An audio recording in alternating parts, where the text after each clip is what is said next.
आज हम बात करने जा रहे हैं क्रिकेट की दुनिया की एक ऐसी डेवलपमेंट की जिसने शायकीन को हैरान भी कर दिया है और मुतजस्सिस भी, क्योंकि पहली बार ऐसा होने जा रहा है कि पाकिस्तान सुपर लीग और इंडियन प्रीमियर लीग एक ही दिन यानी कि 26 मार्च को शुरू होंगी। जी हां, दुनिया की दो बड़ी टी20 लीग आमने सामने होंगी। पाकिस्तान क्रिकेट बोर्ड ने इस हवाले से वाज़ेह पैगाम दिया है कि ये एक बड़ा चैलेंज जरूर है, लेकिन पीसीबी इस चैलेंज से घबराने वाला नहीं। उनका कहना है कि पीएसएल का अपना मकाम है, अपनी पहचान है और शायकीन की कमी नहीं होगी। ये तो सब जानते हैं कि आईपीएल को दुनिया की सबसे बड़ी लीग कहा जाता है। भारत की बड़ी आबादी, ज़्यादा टीमें और बड़े स्पॉन्सर उसकी बड़ी वजह है। लेकिन अब पाकिस्तान में भी पीएसएल को मज़ीद मजबूत बनाने के लिए बड़े फैसले किए जा रहे हैं। सबसे अहम फैसला यह है कि पीएसएल में दो नई टीमें शामिल की जा रही हैं। ये ऐलान पहले ही पीसीबी के आला अहदेदार सलमान नसीर कर चुके हैं। अब सवाल यह है कि वो दो नई टीमें कौन सी होंगी। ज़राए और अवामी रद्द-ए-अमल के मुताबिक फैसलाबाद सबसे मजबूत उम्मीदवार के तौर पर सामने आया है। फैसलाबाद के हक में जो फीडबैक आया है वो इतना वायरल था कि लगता है पीसीबी ने इस पर संजीदगी से काम शुरू कर दिया है। इसके अलावा हैदराबाद और रावलपिंडी के नाम भी ज़ेर गौर हैं। कुछ रिपोर्ट्स के मुताबिक रावलपिंडी की एक टीम के इम्कानात भी काफ़ी रोशन हैं। अगर एक टीम फैसलाबाद की भी बनती है तो फिर हैदराबाद को भी शामिल करना एक मंतकी फैसला हो सकता है। अब बात करते हैं मैचेस के शेड्यूल की। चूंकि 26 मार्च से पाकिस्तान में गर्मी का आगाज हो जाता है, इसलिए पीसीबी ने यह फैसला किया है कि तमाम मैचेस सिर्फ शाम के वक्त खेले जाएंगे।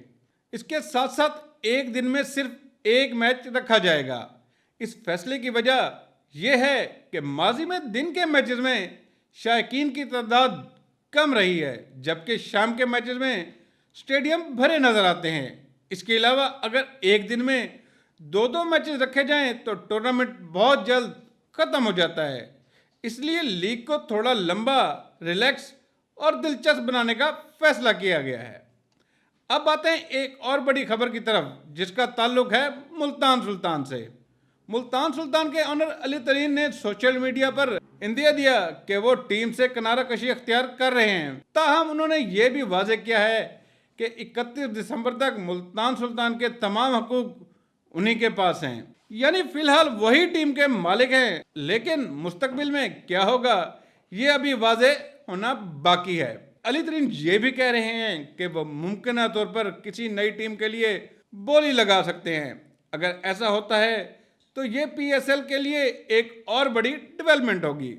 अगरचे उनकी मुल्तान सुल्तान के साथ गहरी वाबस्तगी रही है, लेकिन क्रिकेट बिजनेस में कुछ भी नामुमकिन नहीं है। जहां तक नई टीमों की बोली का ताल्लुक है तो इतलात के मुताबिक हर नई टीम की बोली 1 अरब से शुरू होगी। दो नई टीमों के आने से न सिर्फ मकामी बल्कि इंटरनेशनल खिलाड़ियों के लिए भी मजीद मौके पैदा होंगे और पीएसएल का प्लेयर पूल भी मजबूत होगा। अब जरा नजर डालते हैं आईपीएल पर। आईपीएल में इस बार एक बड़ा रिकॉर्ड बना है। ऑस्ट्रेलिया के ऑलराउंडर कैमरॉन ग्रीन तकरीबन 25 करोड़ भारतीय रुपए में फरोख्त होकर आईपीएल की तारीख के महंगे तरीन खिलाड़ी बन गए हैं।